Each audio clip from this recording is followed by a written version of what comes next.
আসসালামু আলাইকুম রহমতুল্লাহ। প্রিয় বন্ধুরা, কয়েকদিন আগে ঢাকার ভয়াবহ বৃষ্টির কথা নিশ্চয়ই মনে আছে আপনাদের। আরামবাগ কালভার্ট রোড সহ রাজধানীর অনেক এলাকা কোমর পানিতে তলিয়ে যায়। নির্দিষ্ট স্থানে ময়লা না ফেলায় ড্রেনেজ ব্যবস্থা অকার্যকর হয়ে দোকান, গুদাম, বাসাবাড়ি পানিতে ডুবে যায়। ঠিক সেই সময়ে আমি কোমর পানির মধ্যেই এইটা অতিক্রম করে আমার অফিসের দিকে হেঁটে যাচ্ছিলাম আরামবাগ কালভার্ট রোড হয়ে।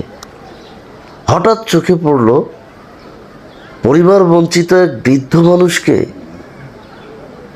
তিনি বিভৎস অবস্থা, নোংরা বৃষ্টির পানির মাঝখানে দাঁড়িয়ে তিনি ক্ষুধার তাড়নায় অস্বাস্থ্যকর অবস্থায় সব কিছু উপেক্ষা করেই পেটের যন্ত্রণা মিটাতে খাবার খাচ্ছেন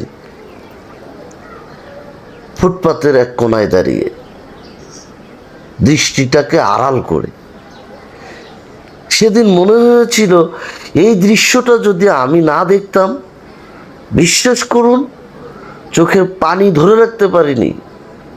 আমরা হয়তো এরকম পরিস্থিতিতেও বিনোদনময় সময় কাটাচ্ছি, কিন্তু এই সমাজেই এমন কিছু মানুষ আছেন যারা তাদের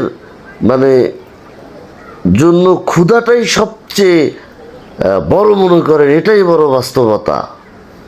মহান আল্লাহ তাআলা এই বিষয়ে বলেন, আউযুবিল্লাহি মিনাশ শাইতানির রাজিম, তোমরা সৎকর্ম করতে পারবে না যতক্ষণ না তোমরা তোমাদের প্রিয় বস্তু থেকে ব্যয় করো।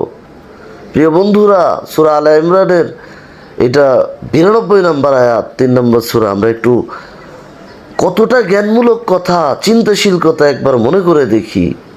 আর তিনি আরও বলেন, তারা আল্লাহর ভালোবাসায় মিসকিন, ইয়াতিম ও বন্দিকে খাদ্য দান করে। এটা হচ্ছে সূরা আল ইনসান 73 নম্বর আয়াত, 8 নম্বর সূরা। নবী করিম সাল্লাল্লাহু আলাইহি সাল্লাম মর্মে একটা হাদিসে বলেন, সে মুমিন নয় যে নিজে পেট ভরে খায় অথচ তার প্রতিবেশী ক্ষুধার্ত থাকে। হাদিসটি সহিহ মুফরাদ 112 নম্বর হাদিস। তাই আসুন প্রিয় বন্ধুরা, শুধু সমালোচনা, গল্প গুজব, অন্য কিছু নিয়ে ব্যস্ততা নয়, নিজ নিজ সামর্থ্য অনুযায়ী অসহায় মানুষের পাশে দাঁড়াই। হয়তো আমাদের এই একটি সাহায্যই এরকম সুবিধা বঞ্চিতদের কষ্ট লাঘবের কারণ হতে পারে, যা আমাদের মতো বিত্তবানদের প্রতিনিধি নিয়োজিত করেছেন মহান আল্লাহ তাআলা।